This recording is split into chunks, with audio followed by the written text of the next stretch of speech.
خداوند کے زندہ پاک کلام میں سے ہم نکالیں گے پہلا سیموئیل اس کا 13واں باب. پہلا سیموئیل اس کا 13واں باب. یہ ایک لڑائی ہے فلسطینیوں کی اور بنی اسرائیل کی، اور اس لڑائی میں جو پیشوائی کر رہا ہے بنی اسرائیل کی طرف سے وہ ساؤل بادشاہ. کون ہے جی؟ ساؤل بادشاہ ہے.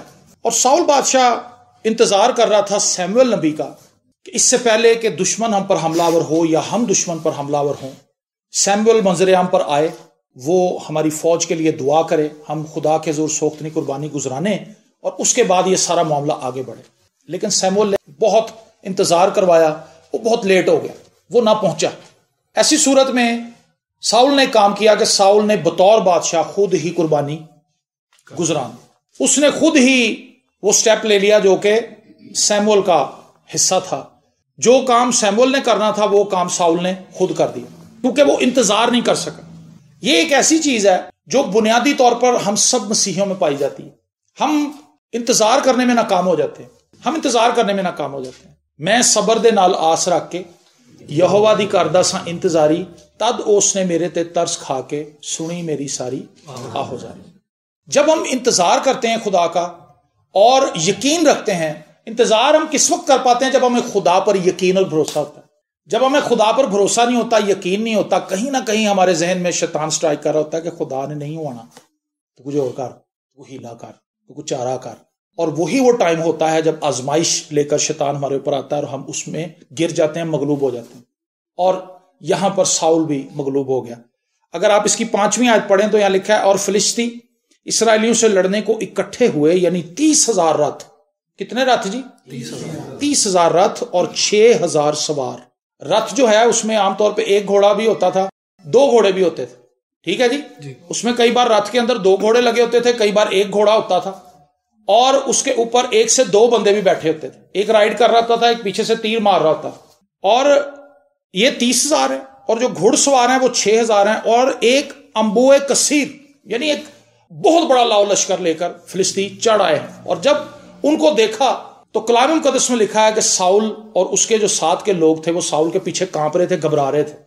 وہ جنگ کے لیے تیار نہیں تھے، پریشان تھے. اور ایک بڑی ناکامی انہیں یہ نظر آ رہی تھی کہ ابھی تک سیموئیل بھی نہیں پہنچا، ابھی تک سیموئیل بھی نہیں پہنچا.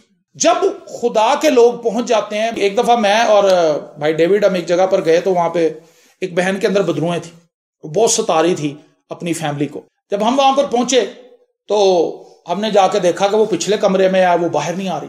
تو اس کا شوہر کہنے لگا کہ پاجی وہ تو باہر ہی نہیں آن ڈی، پادی صاحب انہوں باہر کے میں لے آواں گے. میں نے کہا باجی باہر آ جاؤ، اور وہ خود ہی چل کے باہر آ گئی، اور باہر آ گئی، آگے چرپائی پہ بیٹھ گئی. میں تو شوہر نو کہا، میں کہا جی تسی دعا کرو. کہندا ہے بھائی صاحب اسی تو تانوں بلایا. میں کہا جی تسی دعا کرو گے نکل جائے گی. اور میں اور بھائی ڈیوڈ اور سارے ہم وہاں پہ گیت گا رہے تھے، بندے نے دعا کی تھی تو نکل گئی. ریزن کیا تھی اس کے پیچھے؟ ایک بنیادی وجہ تھی. بنیادی وجہ یہ تھی کہ انہیں یہ دلیری مل گئی تھی کہ خدا دے بندے آ گئے. سمجھ آئی آپ کو میری بات؟ ان کو صرف اتنا ٹرسٹ مل گیا تھا، ان کو اتنا بھروسہ مل گیا تھا، ان کو اتنی انرجی مل گئی تھی کہ بھئی ہن کچھ نہ کچھ ہوئے گا، کیونکہ خدا دے لوگ آ گئے. یہ سپارک جو تھا یہ ساؤل کو نہیں مل رہا تھا ابھی، کیونکہ سیموئیل کہیں منظر پہ نہیں تھا. اس نے یہاں پر ایک گڑبڑی کی، اس نے ایک غلط کام کیا کہ اس نے قربانی گزران دی، اور معاملہ جو ہے وہ سارا خراب ہو گیا. اور سیموئیل جب اس نے قربانی گزرانی، جیسے ہی وہ قربانی گزران کے فری ہوا، ساتھ ہی سیموئیل آ گیا. اور اس کی 13ویں آیت پڑھیں. سیموئیل نے ساؤل سے کہا، تو نے بے وقوفی کی. تو نے کیا کیا جی؟ بے وقوفی کی. جو کام تیرا نہیں تھا تو نے وہ کر دیا. تو نے خداوند اپنے خدا کے حکم کو جو اس نے تجھے دیا نہیں مانا، ورنہ خداوند تیری سلطنت بنی اسرائیل میں ہمیشہ تک قائم رکھتا. ابھی یہ وہ بات نہیں ہے جہاں پہ جس پہ میں نے کلام سنانا ہے. میں اس کی ایک تمہید بنا رہا ہوں تاکہ آپ کو سارا وہ سینیریو کلیئر ہو جائے کہ یہ کہانی ہے کیا، اصل میں یہ واقعہ کیا ہے. اگر ہم اپنی زندگی میں کامیابی سے سٹے کرنا چاہتے ہیں، بلیسنگ کے اندر سٹے کرنا چاہتے ہیں، تو اس کی کنجی، اس کی تابع داری. آمین.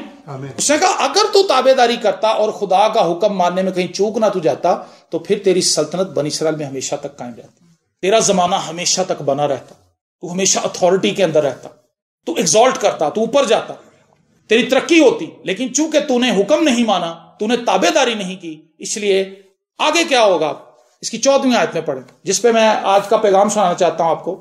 لیکن اب تیری سلطنت قائم نہ رہے گی، کیونکہ خداوند نے ایک شخص کو جو اس کے دل کے مطابق ہے تلاش کر لیا ہے.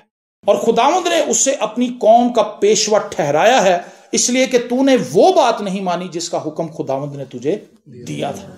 بار بار ایک چیز ریپیٹ کی جا رہی ہے کہ تو نے وہ بات نہیں مانی۔ نافرمانی، حکم عدولی خدا کی نظر میں ایک بہت ہی بھیانک چیز ہے۔ آدم نے اور حوا نے بھی باغ عدن میں یہی کیا تھا، انہوں نے حکم عدولی کی تھی اور اس کا خمیازہ ہم آج تک بھگت رہے ہیں۔ لیکن یہاں پر ایک شخص کا تذکرہ ہوا ہے کہ ایک شخص مل گیا ہے خدا کو، ایسا جو اس کے دل کے مطابق ہے، جو اس کے دل کے مطابق ہے، جیسا خدا کسی کو دیکھنا چاہتا ہے ویسا وہ ہے۔ یہ ایک بڑی امیزنگ سٹیٹمنٹ ہے جو سیموئل نے یہاں پر دی۔ میں سمجھتا ہوں کہ آپ اپنے ارد گرد کہیں بھی نظر دوڑائیں، آپ کو ایسے لوگ نظر نہیں آئیں گے۔ آج کلیسیاؤں کے اندر بڑے بڑے ماجرے بیان کیے جا رہے ہیں، بڑی بڑی چیزیں جن سے ایمان تقویت پایا۔ ابھی ڈیوڈ نے بھی بہت سی ایسی باتیں کی، اپنی گواہیاں بھی سنائی، ہم بھی اپنی گواہیاں سناتے ہیں۔ ہم لوگوں کو ایمان کی اس جگہ پر لانے کی کوشش کرتے ہیں کہ وہ وہاں پر آئیں، لیکن جس چیز کو میں آج بیان کرنا چاہتا ہوں اس کے بغیر ان میں سے ایک بھی چیز نہیں ہوگی۔ یہ ایک مسنگ لنک ہے جو اس شخص کے پاس ہے۔ ہمارے پاس وہ چیز نہیں ہے جو اس شخص کے پاس ہے، جو خدا کے دل کے موافق ہے۔ اور یہ بندہ کون ہے؟ یہ بندہ داؤد، ڈیوڈ۔ یہ وہ شخص ہے جو خدا کے دل کے مطابق ہے۔ بہت سے لوگوں کا ماننا ہے کہ داؤد ایک بہت اچھا پرستار تھا، اس لیے خدا کہ وہ دل کے مطابق تھا۔ ایسا ہرگز نہیں۔